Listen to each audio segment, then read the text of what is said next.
Sono Filippo Codato, direttore del Consorzio di Difesa di Treviso Vicenza Belluno, che è un consorzio di agricoltori. Emaniamo un bollettino fitosanitario che dà indicazioni sulla gestione dei trattamenti con agrofarmaci dei vigneti nel nostro territorio, e lo facciamo ormai da diversi anni e lo facciamo a oltre 6.000 aziende viticole. Lo facciamo con cadenza settimanale con un bollettino classico, quindi un PDF, un pezzo di carta che dà indicazioni statiche una volta alla settimana uguali per tutta la provincia. L'insorgere, la possibilità, l'opportunità della misura 16 ci ha portato a pensare di strutturare proprio un gruppo operativo, quindi è stato uno stimolo importante anche in termini di modalità di creazione del gruppo operativo, di selezione dei partner eccetera. Quindi noi come Confdifesa TVB siamo i capofila e abbiamo portato proprio le esigenze dei nostri associati viticoltori e abbiamo appunto scelto chi ci sembrava, a nostro parere, il partner migliore per le varie componenti che ritenevamo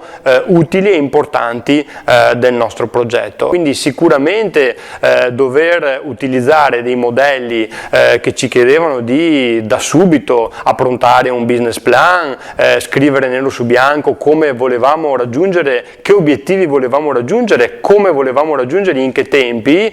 ci ha aiutato proprio a chiarirci le idee e anche a mettere nero su bianco il chi fa che cosa, che non è sempre semplice quando siamo in tanti a dover sederci attorno a un tavolo. La componente innovativa di Body vuole essere quella di mettere in rete, mettere a sistema delle risorse e avere come obiettivo quello di poter fornire questo servizio, quindi dare uno strumento 4.0, uno strumento di agricoltura di precisione alla grande massa dei viticoltori e non solo a un'elite, passatemi il termine, di grandi aziende. Body vuole essere anche proprio una chiave di sostenibilità sociale per dire: guardate che noi i trattamenti non li facciamo a caso, ma li facciamo utilizzando un supporto tecnico e scientifico che ci dice quando dobbiamo utilizzare il prodotto per non perdere